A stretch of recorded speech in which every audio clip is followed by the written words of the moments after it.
오늘 말씀의 제목이 광야에서입니다. 광야에서 무슨 일이 있었느냐? 오병이어의 기적이 있었습니다. 오병이어의 기적을 여러분과 함께 나눌 것인데 우리가 그동안 생각하지 못했던 다른 몇 가지들을 잠시 좀 나눌 것입니다. 어제 시원스럽게 서울 지역에는 비가 내리진 않았습니다만 봄비가 내렸습니다. 그리고 오늘은 너무 좋은 날씨를 주셔서 예배하기에 참 좋은 날씨 우리에게 허락하셨습니다. 귀한 날씨 주신 하나님께 감사하고 또 이렇게 꽃피고 아름다운 봄날 예배당에 오신 여러분 주님의 이름으로 환영합니다. 이 자리에 오신 여러분을 주님의 이름으로 환영하고 주님의 이름으로 사랑합니다. 옆에 있는 분과 우리도 인사합시다.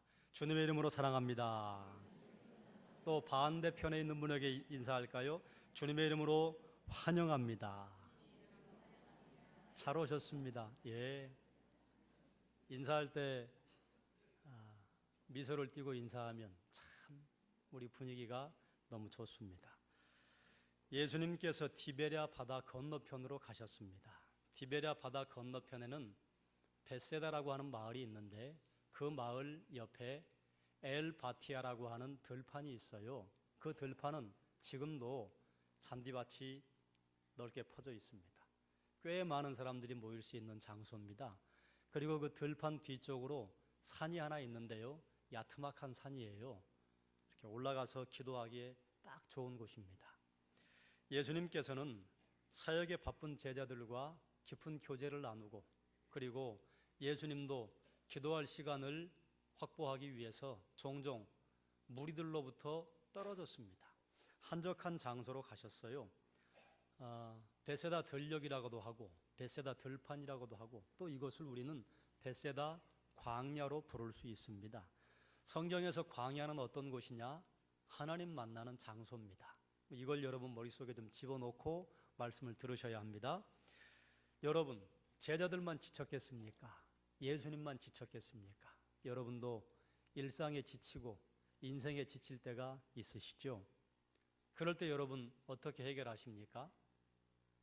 내가 탈진되고 너무 힘이 없을 때 사람들 속으로 들어가는 것은 우리에게 그렇게 별로 도움이 안 되는 것 같습니다. 오히려 광야로 나가야 합니다. 그러면 우리 주변에 광야가 어디 있어요? 우리 광야 어디로 나가야 합니까? 광야는 먼 데 있지 않습니다. 여러분 가정이나 교회에서 조용한 시간과 장소를 찾으면 거기가 광야입니다. 거기서 하나님을 만나면 그야말로 하나님 만나는 광야가 되는 것입니다. 사랑하는 여러분, 새벽 시간을 확보를 하시든지 밤 시간을 확보하시든지 여러분이 하나님과 광야에서 만나는 시간이 없으면요, 여러분의 내면이 나중에는 다 고갈되어서 여러분의 삶 전체가 주저앉을 수도 있습니다. 홀로 있는 시간이 없으면요, 절대로 풍성한 인생을 보낼 수가 없습니다. 반드시 고독한 시간이 있어야 합니다. 반드시 한적한 시간, 하나님과 만나는 시간이 있어야 합니다. 그래서 사랑하는 여러분, 광야의 시간, 여기서 말하는 광야는 하나님 만나는 시간이에요. 홀로 하나님과 만나는 시간 여러분 반드시 가져서 풍성한 생을 사시기를 주님의 이름으로 축원합니다. 예수님께서 벳세다 들판 엘바티아 광야로 가셨을 때 시기적으로 유월절이 가까웠다 말하고 있습니다. 유월절이 가까웠다고 하는 것은 성전에 올라갈 때가 가까웠다 그 말이에요. 이스라엘 백성들은 성전을 중심으로 해서 살고 있었습니다. 유월절에 이스라엘 백성들은 거의 대개 성전으로 가는데 예루살렘 성전으로부터 하루 만에 갈 수 있는 거리 안에 사는 사람들은 1년에 3차례, 그리고 하루 넘어 사는 사람들은 1년에 1차례, 그때가 언젠고 유월절입니다. 그러니까 유월절에 이스라엘 전역에 있는 사람들이 성전으로 몰려든다 그 말이에요.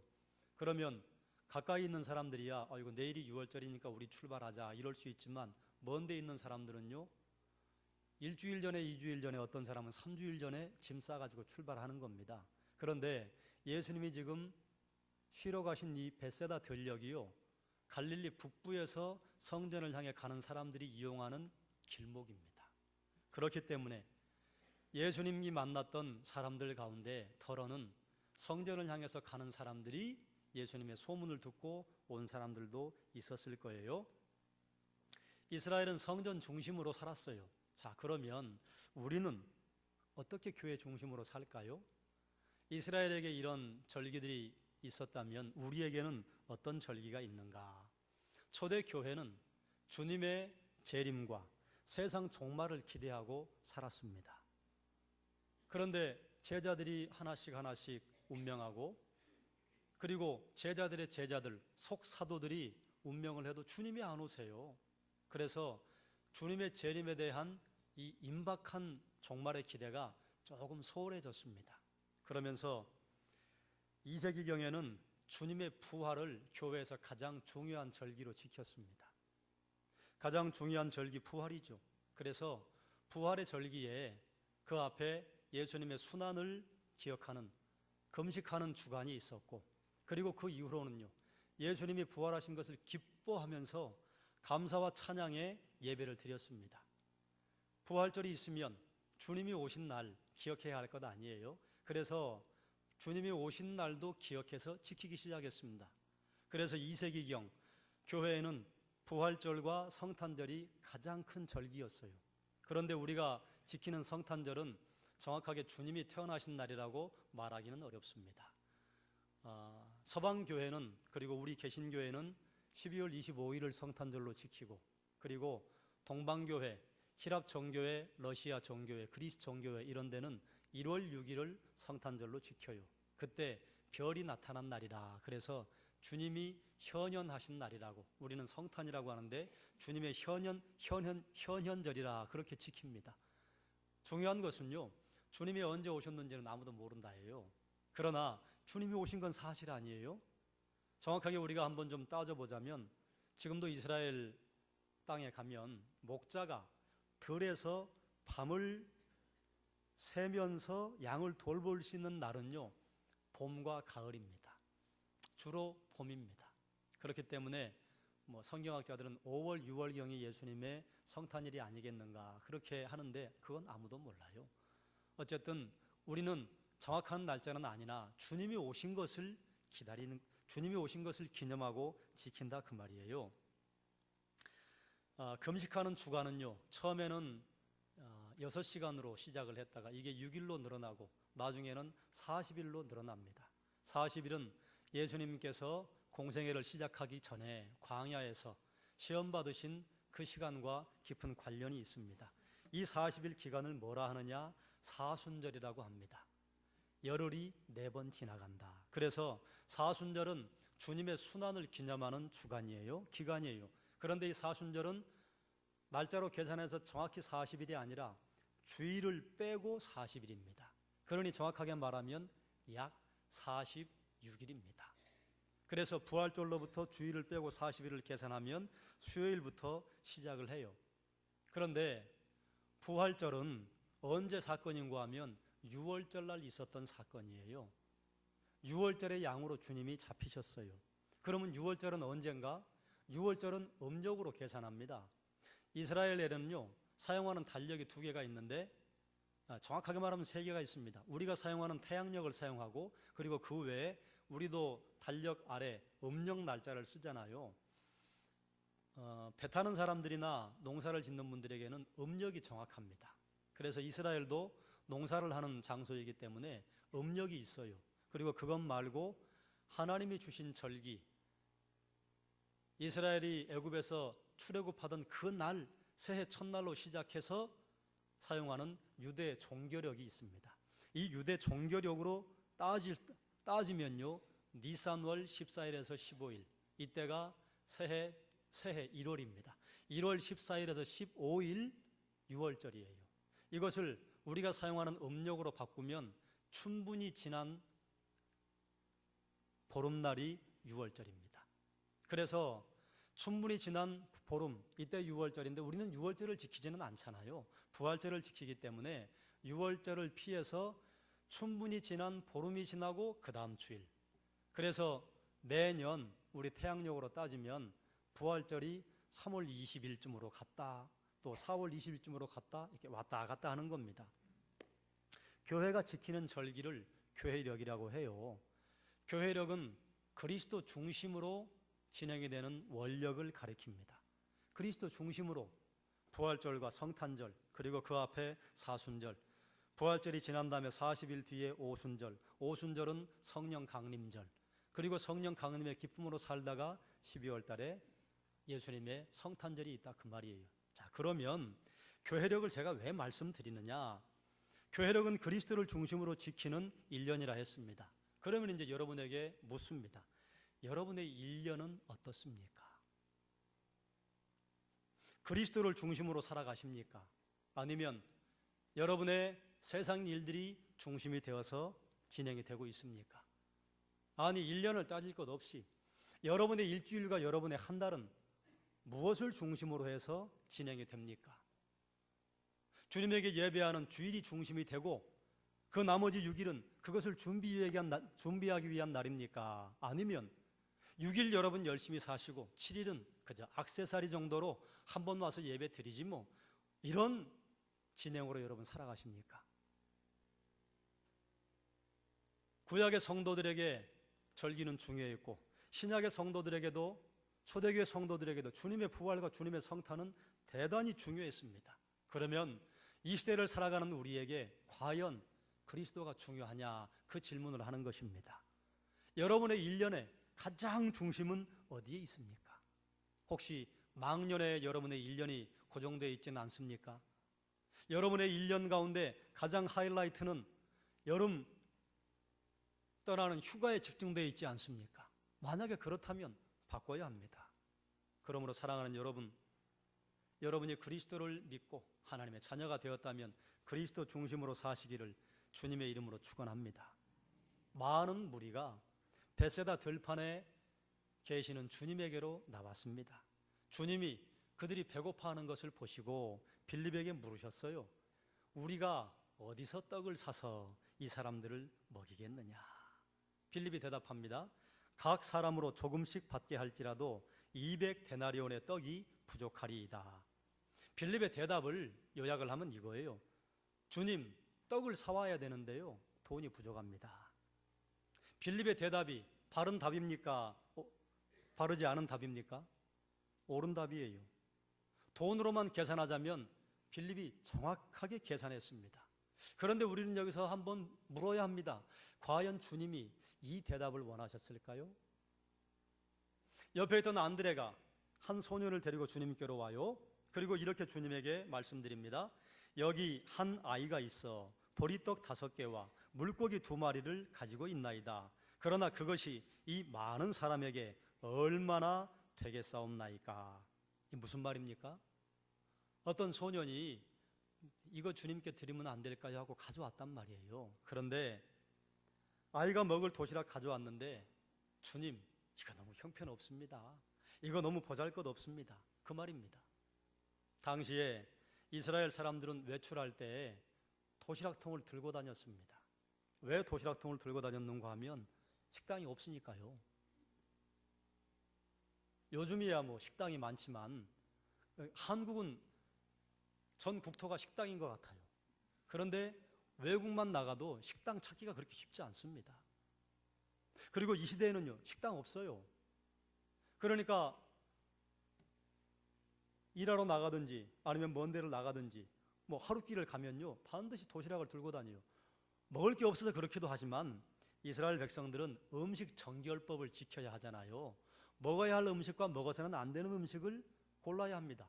그런데 밖에 나가서 어떻게 그런 음식을 가릴 수 있어요? 그래서 도시락을 반드시 지참하고 다닙니다.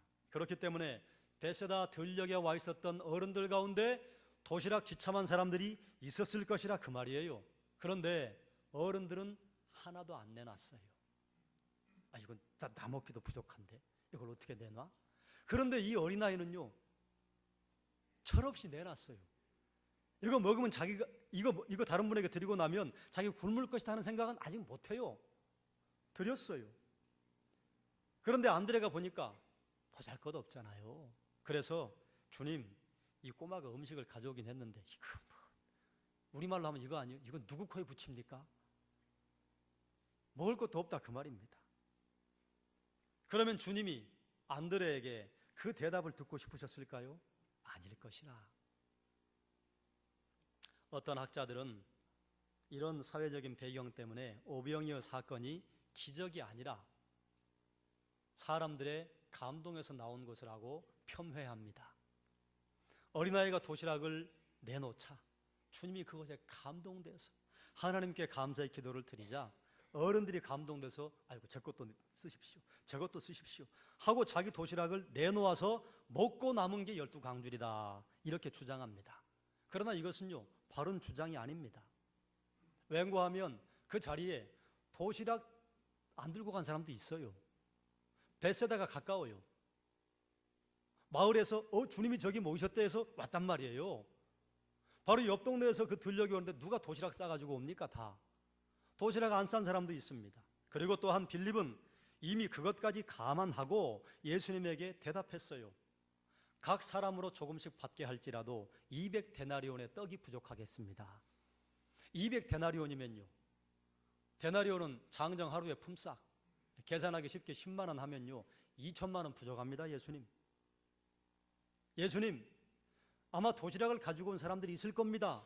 도시락을 가지고 온 사람들이 풀어도 그리고 이들 가운데 돈이 있는 사람들 조금씩 각출을 해도 2천만 원 부족합니다. 정확한 대답을 내놓았습니다. 그렇기 때문에 도시락을 내놓은 사건이 오병이어 사건이다. 이건 거짓 선지자들의 주장입니다. 그리고 여러분 도시락 싸가지고 다니는 사람들이 2인분 3인분 가지고 다니는 사람이 있습니까? 우리가 보기에 2인분인데요 그 도시락 싸온 사람에게는 한 끼예요. 내가 보기에 저거 많다, 두 사람 먹을 수 있겠다 그렇게 생각하는 것이지 그 사람 양이 많으니까 그렇게 싸운 거예요. 사람들이 감동돼서 도시락 내놨기 때문에 오병이어 사건이 일어난 것이 아닙니다. 제자들에게 문제가 생겼어요. 남자만 5천이라 했습니다. 여기 계신 여성들은 사람이 아닙니다. 제자들의 눈에 봤을 때는 여기는 남자들만 있는 숫자를 세면 몇 명 안 돼요. 성경에 인원이 적혀 있다 남자들의 숫자입니다. 그 남자들도 어떤 남자냐? 장정들, 어린아이 남자도 빼고 60에서 넘으신 어르신도 빼고. 그러니 여기에 함께 가 있는 여성들과 아이들과 어르신들까지 계산해 놓으면요 못해도 15,000명 이상입니다. 이 사람들에게 지금 먹을 게 필요해요. 해결책이 뭡니까?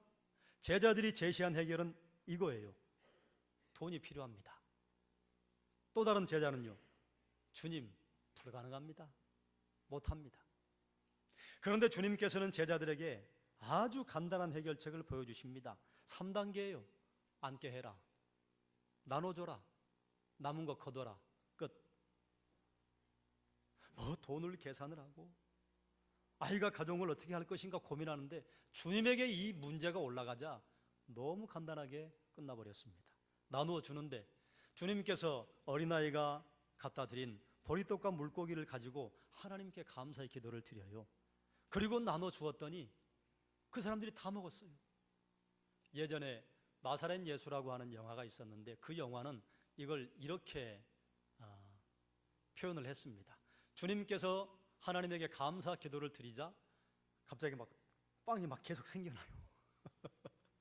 그리고 물고기도 막 생겨나요. 그리고 또 한 장면에서는 이렇게 합니다. 사람들이 떡을 이렇게 주는데요 떡을 하나 내주면 떡이 없어져야 되는데 떡이 또 생겨요. 저는 이 두 번째가 더 바람직한 표현이 아닌가 생각을 합니다. 왜 그런가 하면 이와 비슷한 사건이요 구약에 한 번 있었습니다. 엘리야의 생도 가운데 한 명이 죽었습니다. 그러니까 엘리야 밑에서 말씀을 배우던 학생 한 명이 죽었는데 아내와 두 아들이 있어요. 그런데 이 생도가 빚을 졌어요. 빚을 남겼어요. 그래서 이 빚을 갚지 못하면 가족이 종으로 팔리게 되었습니다. 그때 이 여인이 엘리야에게 찾아와서 우리 이렇게 되었습니다. 좀 도와주십시오. 그래, 너희 집에 가진 게 뭐냐? 달랑 기름 한 병이 있습니다. 그럼 그릇을 다 모아라. 그 다음에 어떡할까요? 부어라. 그래서 이 여인이 아들들을 시켜서 그릇 다 모아와라. 동네방네 그릇 다 모았잖아요. 그리고 붓기 시작하는데 기름 한 병 얼마나 되겠습니까? 드럼통이 아니에요. 조그만 기름이에요. 기름이 끊어지지 않고 나오는 거예요. 그래도 없다고 하니까 뚝 끊어졌습니다. 그러니 엘리야는 주님의 그림자입니다. 예수님께서 베세다 들녘에서 행하신 이적이 이런 것이 아닐까? 분명히 하나를 줬는데 또 생기고, 하나를 줬는데 또 생기고, 이런 놀라운 기적이 있지 않았겠는가? 이건 저의 생각입니다. 여러분이 또 다르게 상상을 하셔도 됩니다. 여러분 상상은 자유이기 때문에 주님 제자들에게 떡을 나눠주라고 했더니 모든 사람들이 배불리 먹고 남았다 그 말이에요. 물고기도 거기 있는 수많은 사람들이 먹고 배불리 남았습니다. 주님은 주님 자신이 문제의 해결책이라고 하는 사실을 제자들에게 보여주시는 것입니다. 제자들에게는요, 이 문제의 해답이 보이지 않았어요. 돈도 부족하고 가지고 온 것도 어린아이의 도시락 하나니 그거 가지고 어떻게 그 수많은 사람들이 나누어 먹겠습니까? 제자들은요, 여기서 넘어가야 합니다. 어디까지요? 주님, 돈이 없습니다. 그런데 주님은 어떻게 하시겠습니까? 주님, 우리가 가지고 있는 게 보잘것 없습니다. 그런데 주님은 어떻게 하시겠습니까? 그들에게 있는 문제의 해결책은 우리 주님이었어요. 사랑하는 여러분, 여러분에게도 답이 보이지 않을 때가 있으시죠? 어쩌면 이런 기도도 여러분 하지 않습니까? 아이고, 이건 하나님이시라도 불가능할 거야. 그럴 때에 주님께 드리십시오. 그럴 때 주님께 요청하십시오. 왜 우리가 요청할 수 있어요? 지금 베세다 들녘에 제자들과 함께 있는 분이 누구세요? 주님이세요. 그래서 사실은 주님이 제자들에게 이 문제를 물었습니다만 이거는 제자들의 문제이기도 하지만 주님의 문제입니다. 왜요? 주님이 거기 함께 계시니까요. 그러니 우리의 문제, 주님의 문제예요. 왜 주님의 문제인 줄 아십니까? 우리가 예수님을 우리의 구주로 영접하면 그 주님 우리 안에 함께 임재하셔서 우리를 영원히 버리지도 않고 떠나지도 않으시기 때문에 내 문제 주님 겁니다. 그렇지요? 그러니 내 문제라고만 생각하지 말고 그것을 주님께 올려드리는 것이 그게 정당합니다. 왜요? 주님 나와 함께 하니까요. 우리 집에 함께 사시니까요. 그러니까 내 문제 주님 문제라 그 말이에요. 여러분 문제 여러분이 붙잡고 있지 마십시오. 주님께 알려드리십시오. 그러면 알려드리면 나는 그저 가만히 앉아서 아무것도 하지 않고 있으면 주님이 그 문제를 해결해 주십니까? 아니요. 주님께 기도했으면요, 팔 걷어붙이고 나가서 삽질해야 합니다. 팔 걷어붙이고 걸어 나가야 합니다. 그때에 내가 상상하지 못했던 사람을 보내시고 내가 상상하지도 못했던 일을 이루어 주시는 것입니다. 마태복음 11장에 주님은 이렇게 말씀하세요. 수고하고 무거운 짐진 자들아 다 내게로 오라. 내가 너희를 쉬게 하리라. 사랑하는 여러분, 수고하고 무거운 짐이 있으시지요? 주님께 드리십시오. 그러면 주님이 쉬게 하실 것입니다. 우리에게 멍에를 짊어지게 하시는데요, 그 멍에 누가 같이 짊어지고 가시느냐? 주님이 같이 지고 가신다 그 말이에요. 그러므로 여러분 너무 답답한 일들이 있으십니까? 너무 어려운 일이 있습니까? 주님이 해결하지 않으면 해결되지 않을 일들이 있으세요? 주님께 내어드리십시다. 그러면 주님이 주님의 일로 알고 해결해 주실 줄로 믿습니다. 주님께서 이 일을 이루시는데 해결의 실마리가 있습니다. 아무것도 없는 데서 주님께서 이루어내신 게 아닙니다. 해결의 실마리가 뭐였습니까? 어린아이가 주님께 내어드린 도시락 하나. 그런데 이 도시락의 구성물이 뭐예요? 보리떡 5개와 물고기 2마리. 여러분, 보리떡이라니까 우리 요즘에 이제 보리 음식 웰빙 식품이라고 그래서 우리 많이 먹지만요, 당시에 이스라엘에서 보리는 누가 먹는 것이냐? 동물의 사료로 사용되는 겁니다. 이스라엘 사람들에게 주식은 뭐예요? 밀이에요. 그러니 동물의 사료로 쓰이는 것으로 떡을 만들어 했다. 부자의 도시락이에요? 가난한 사람의 도시락이에요? 가난한 사람의 도시락이에요. 그것도 어른의 도시락이 아니라 어린아이의 도시락입니다. 그러니 이거 보잘것없죠. 그러니까 안드레가 말한 거예요. 주님, 이거 누구 코에 붙입니까? 보잘것 없습니다. 제자들이 보잘것 없다고 판단했던 어린아이의 도시락으로 주님은 기적을 만들어내십니다. 너무 작은 것이었어요. 그런데 그 작은 것이 주님에게 들려지고 주님의 손에 옮겨졌을 때에 15,000명이 넘는 사람들이 먹는 놀라운 역사를 이루어낸 것입니다. 사랑하는 여러분, 때로는 이처럼 주님, 아이고 제가 무슨 일을 하겠어요. 저는 그저 배운 것도 없고 저는 가진 것도 없고 저 뭐 신앙생활한 지 이제 엊그저께입니다. 제가 주님께 뭘 하겠습니까? 주님, 저는 도구로 쓰려고 생각도 마십시오. 이렇게 여러분 혹시 여러분 스스로를 평가절하하고 있지 않습니까? 예, 맞아요. 우리가 보기는 우리가 너무 작아요. 그러나 우리를 하나님께 내어드리면요, 하나님이 쓰신답니다. 내게 있는 것으로 그분에게 내어드리면 하나님은 놀랍게 쓰신다, 그 말이에요. 그러므로 사랑하는 여러분, 여러분이 가진 것, 여러분의 재능과 여러분의 달란트와 여러분의 은사를 주님에게 내어드리는데 주저하지 마십시오. 하나님께 드리십시오. 그러면 쓰시는 분은 하나님이시라. 하나님이 놀랍게 사용을 하실 줄로 믿습니다. 그러면 주님이 이렇게 놀라운 일을 이루셨는데 왜 주님이 그들에게 해답이 되실까? 이건 우리에게는 좀 생뚱맞은 질문입니다. 왠고하면 지금 이 자리에 와 있는 분들은 주님이 하나님의 아들이시고 예수님께서 여러분의 구세주인 것을 믿으시지요? 아멘. 믿기 때문에 이 자리에 오신 줄로 믿습니다. 그러면 베세다 들판에 베세다 광야에 있었던 사람들이 예수님을 하나님의 아들로 하나님으로 믿었을까요? 안 믿었을까요? 2절에 보면 이렇게 기록하고 있습니다. 큰 무리가 따르니 이는 병자들에게 행하시는 표적을 보았음이로라. 기적 보고 왔다, 그 말이에요. 예수님을 하나님의 아들로 아직 인정하지 않습니다. 예수님께서 또 놀라운 일을 행하지 않으실까? 또 어떤 일을 예수님께서 하실까? 놀라운 쇼를 하나 볼 수 있겠다. 그렇게 온 사람들이 대부분이라. 그러니 오병이어 사건은요, 수많은 사람들이 먹고 배불렀다, 이거 말하는 게 아닙니다. 자, 여러분 저를 보십시오. 이스라엘 백성들에게 광야는 어떤 장소라고 했습니까? 제가 처음에 드린 문구입니다. 하나님 만나는 장소라고 했습니다. 왜 하나님 만나는 장소인가? 이스라엘 백성들이 출애굽할 때에 광야에서 40년을 살았습니다. 40년을 살 때 하나님이 성막 가운데 이스라엘 백성들에게 임재하셨습니다. 그리고 임재하셨을 뿐만 아니라 거기서 이스라엘 백성들을 만나로 먹이셨습니다.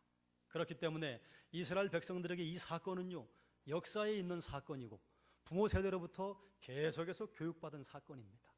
그래서 이스라엘 백성들의 생각 속에는요, 광야는 하나님의 임재가 있는 곳, 광야에서 이스라엘 백성을 만나러 먹이신 분은 우리 하나님. 자, 보십시오. 베세다 들판, 베세다 광야에서 이스라엘을 먹이셨습니다. 누가요? 예수님이. 그러니 그 예수님이 누구라고 지금 이스라엘 사람들에게 선포하는 거예요? 하나님이다. 이스라엘 백성들은요, 베세다 광야에서 베세다 들녘에서 오병이어 사건을 경험을 하고 하나님을 본 사람들이 있습니다. 오병이어 사건은 먹고 배불렀다, 이걸 말씀하는 게 아니고, 얘들아, 너희가 보고 있는 내가 하나님이다. 너희가 보고 있는 내가 하나님의 아들이다. 너희가 보고 있는 내가 모세가 그렇게 말했던 한 선지자를 너희 가운데 세울 것이다. 바로 그다. 이 말씀을 하고 계시는 것입니다. 이것을 이스라엘 백성들은 알아들었습니다. 그런데 우리는 못 알아들어요. 왜요? 우리와는 풍습이 다르고 역사가 다르기 때문에. 성숙한 신앙은 하나님을 하나님으로 알아보는 것이 성숙한 신앙입니다. 미숙한 신앙은요, 하나님을 하나님으로 알지 못해요. 그래서 여러분에게 묻겠습니다. 여러분은 하나님을 하나님으로 알고 계십니까? 여러분이 알고 있는 하나님은 성경에서 우리에게 선포하는 그 하나님이십니까? 이건 좀 생각해 봐야 할 문제입니다. 예수님이 하나님이시기 때문에 지금 베세다 들녘에 있는 사람들의 모든 인생의 해답이 될 수 있는 것입니다. 할렐루야. 그러므로 이제는 이것을 우리에게 가지고 와야죠. 우리에게. 여러분이 인생을 살아가실 때 여러분에게 어려운 일이 있고 해결할 수 없는 일이 있고 고난과 환난이 있을 때 그거 주님이 해결할 수 있습니다. 왜요? 주님이 하나님이시니까요. 예수님이 전능자이시니까요. 그러므로 사랑하는 여러분, 지금 말하는 광야는 이제 우리가 생각하는 광야입니다. 보통 우리는 광야와 사막이라 하면 황량한 곳, 헐벗은 곳 이렇게 생각합니다. 그래서 광야 같은 인생 그러면 우리는 하나님을 만나는 인생 이렇게 생각하는 게 아니라 힘든 인생 이렇게 생각한단 말이에요. 비록 우리가 고단한 광야 같은 인생을 간다 할지라도 주님이 거기 함께 계십니다. 그리고 주님이 우리를 먹이시고 우리의 영적인 피로들을 채워주실 것입니다. 그러니 여러분, 우리 주님의 손잡고 여러분 광야 같은 인생을 간다 할지라도 하나님 앞에 서서 하나님이 주시는 승리를 여러분의 것으로 삼으시기를 주님의 이름으로 축원합니다. 말씀을 정리하겠습니다. 우리 인생에도 휴식이 필요할 때가 있습니다. 여러분, 그럴 때 광야로 나가십시오. 하나님 앞에 서십시오. 한적한 시간과 한적한 장소가 반드시 필요합니다. 이런 고독의 시간이 없으면요, 우리 인생은요, 밑바닥에 있는 우리 자원들이 어느 순간 고갈되면요, 무너집니다. 무너지지 않기 위해서 광야로 나가셔야 합니다. 지금은 사순절 기간이에요. 사순절은 주님의 순환을 기억하는 기간이에요. 그래서 무엇 하자고요? 주님의 고난 생각하고 십자가 앞으로 나가자, 그 말이에요. 십자가 앞을 통과하면요, 우리에게 부활이 있습니다. 주님께서 우리 인생의 해답이 되십니다. 주님은 우리가 하나님에게 우리의 문제를 올려드리면 우리가 상상하지 못할 방법으로 그 일을 해결하십니다. 주님께서 우리의 인생의 답이 되는 것은요, 주님이 하나님이시기 때문이라, 주님이 전능자이시기 때문이라. 그러므로 광야와 같은 인생을 여러분 살아가실 때 주님 거기 함께 하십니다. 이 사실을 잊지 마시기 바랍니다. 그러므로 힘을 내어 내 문제 나만 붙잡고 있지 말고 하나님에게 아뢰고 하나님에게 올려드리고 하나님께 기도함으로 말미암아 주님께서 내 일을 해결하시고 우리는 당당하게 승리의 길을 걸어가시기를 주님의 이름으로 축원합니다. 기도하겠습니다.